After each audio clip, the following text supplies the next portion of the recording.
যে ছেলেটা সারাদিন একটা ওয়াক্ত নামাজ পড়ে না, যে বিবি একটা ওয়াক্ত নামাজ পড়ে না, যে মেয়েটা পর্দা করে না, তারে জিজ্ঞাসা করেন না যে মা সবার সাথে সম্পর্ক বজায় রাখো, মালিকের সাথে কেন দুশ্মনী? আল্লাহর লগে কি নারাজি হইলা? আল্লাহর সাথে কি দুশ্মনী? আল্লাহর লগে কেন রাগ করলা? কেন রাগ করলা? এই বাপ, তোমরা যারা সেজদা করো না, তোমরা বলো না বাজান, বলো না, এই দরদি ভাই চিৎকার করে বললাম, তুমি যদি বলো তোমার পায়ে ধরতে, আমি পায়ে ধরতে রাজি।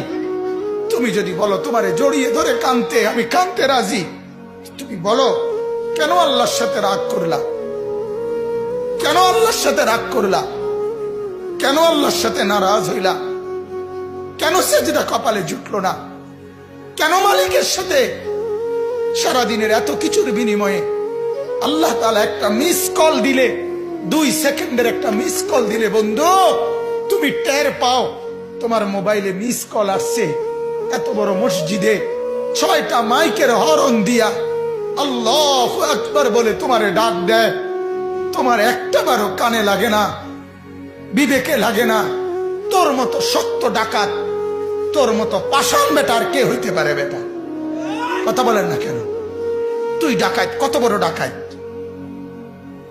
হ্যাঁ, এজন্য ইনশাআল্লাহ আল্লাহকে রাজি করব। বলেন ইনশাআল্লাহ। সেজদা করব তো ইনশাআল্লাহ। যুবকরা তোমরা বলো না ইনশাআল্লাহ। নওজোয়ান তোমাদেরকে বলি, আমার আশা ভরসার স্বপ্ন এই নওজোয়ানদেরকে জাগানো।